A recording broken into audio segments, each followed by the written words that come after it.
অবিবাহিত হয় 100 ব্যাগ জল্লাদের হাতে, কারাতে জল্লাদের হাতে। আর যদি অবিবাহিত হয় তাইলে মৃত্যুদণ্ড। কি দণ্ড?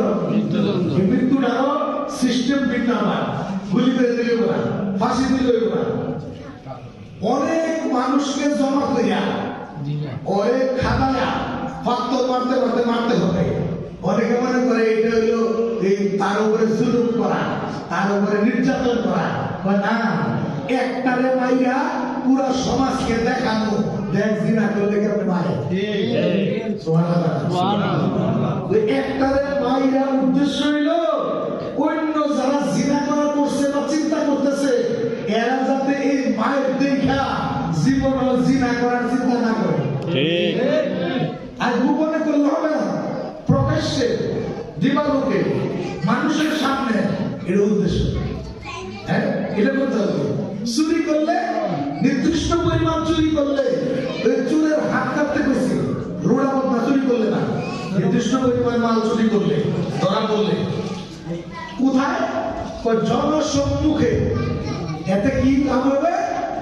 গোপনে যদি কোনো চুরের হাত কেটে দেয়, হ্যাঁ ঘুরবো আর কইব দেখেছ আরে মেশিনে কাজ করতাম, লেদ মেশিনে আটকাই গেছে। ওই চাপা করে মেশিনে আটকা গেছে, মেশিনে চাপ করছে তো কথাটা ছুটে গেছে। কিন্তু জনসম্মুখে যদি এই হাতটা কাটে তাইলে কি গো? তাইলে কি গো? এক চুরের দেখা হাজারো চুর ভালো হইব। আর পরে যদি মাইরা ফলাইতো, পরে যদি কি করতো? মাইরা ফলাইতো, তাইলে তো শেষ, আর কিছু হইতো না। কিন্তু ওরে বাঁচায় রাখছে, হাতের কবজা কেটে দিছে, এতে সেও সারা জীবন প্রাশ্চাত্য বোধ করবে। কবজাটা নাই, বাথরুমে গেলে লুড়া ধরতারি না, কথা বলে কবজাটা নাই, বাপ খাইতারি না, নাই না, কথা বলি না? হ্যাঁ, দেখলেই কে করে সুর সুর সুর সুরিতে হাত রাখছে, মিশিতে যেটা কাটা গেছে, হ্যাঁ লোক সুরি করছিল বুঝি না।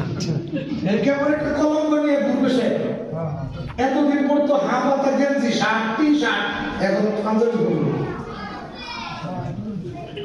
ঠিক ভালো গেছে। ইরে তুই ভালো গেছে নাকি?